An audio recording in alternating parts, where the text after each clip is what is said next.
ओम नमः शिवाय। श्री शिव महापुराण कथा 14वां अध्याय अग्नि यज्ञादि विवेचन। 14वें अध्याय में ऋषि बोले, हे प्रभु, अग्नि यज्ञ, देव यज्ञ, ब्रह्म यज्ञ, गुरु पूजा तथा ब्रह्म तृप्ति को क्रम से हमें बतलाइए। सूत जी बोले, अग्नि में द्रव्य युक्त हवन करना ही अग्नि यज्ञ है। हे ब्राह्मणों, यह अग्नि यज्ञ कई प्रकार का होता है।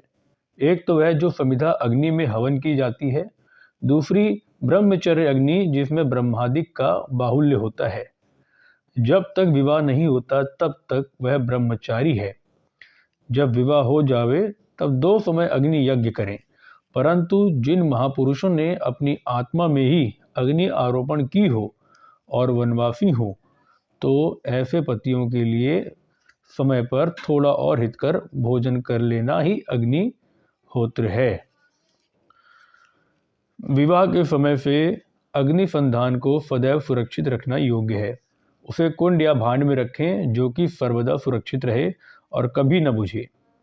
ऐसे अग्नि अजस्त्र अग्नि कहलाती है।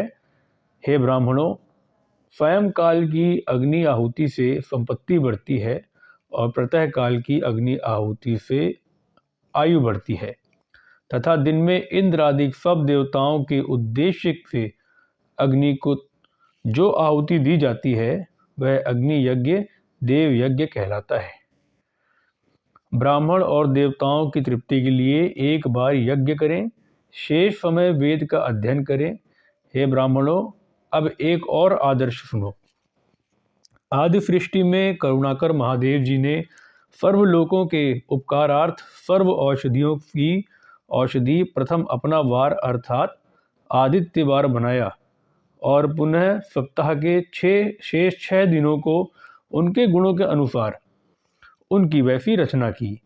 उन्होंने प्रत्येक दिन का उसका देवता और उसका फल नियत किया तथा जिनसे आरोग्य, संपत्ति, व्याधिनाश, पुष्टि, आयु, भोग, मृत्यु और हानि ये यथाक्रम से प्राप्त होते हैं, वह विधि भी नियत की।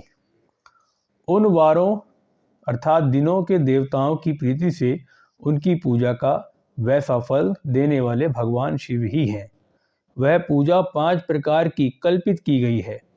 जिस देवता को प्रसन्न करना हो उसी का मंत्र, होम, दान और जप करें।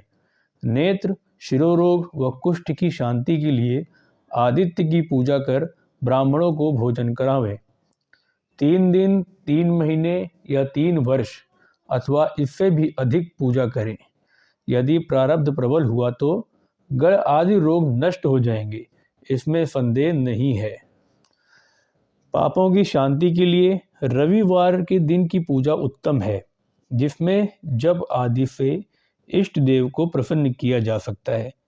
लक्ष्मी के लिए सोमवार को लक्ष्मी पूजा करें।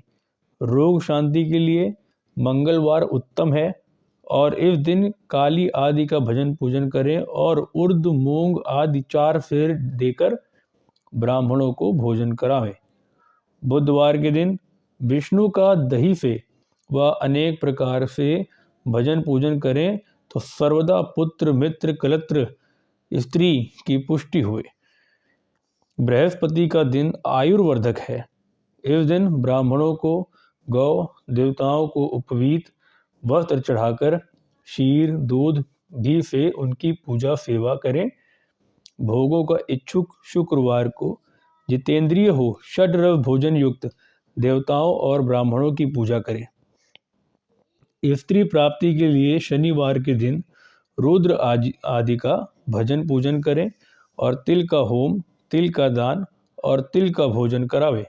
साथ ही उन दिनों के उन देवताओं को नित्य पूजा, स्नान, दान, जप, होम और तर्पण करता रहे। देश, काल, पात्र का विचार कर जो श्रद्धा सहित इन वारों के नियम का पालन करता है उसे इस देवोपासन द्वारा सब कुछ प्राप्त होता है। ब्राह्मणों को मंत्र पूर्वक और शूद्रों को तंत्र विधि से पूजन कराना योग्य है। धनाभाव हो तो तप से देवताओं की उपासना करें, धनी हो तो धन से पूजा करें, परंतु जो कुछ करें श्रद्धा से करें। फिर तो उसके इस प्रकार करते रहने से समय अनुसार उसे ज्ञान की प्राप्ति हो जाएगी। जो ब्राह्मण इस अध्याय को पढ़ेंगे और दूसरों को सुनाएंगे उन्हें देव यज्ञ का फल प्राप्त होगा। इति श्री शिव महापुराण विद्येश्वर संहिता का 14वां अध्याय समाप्त।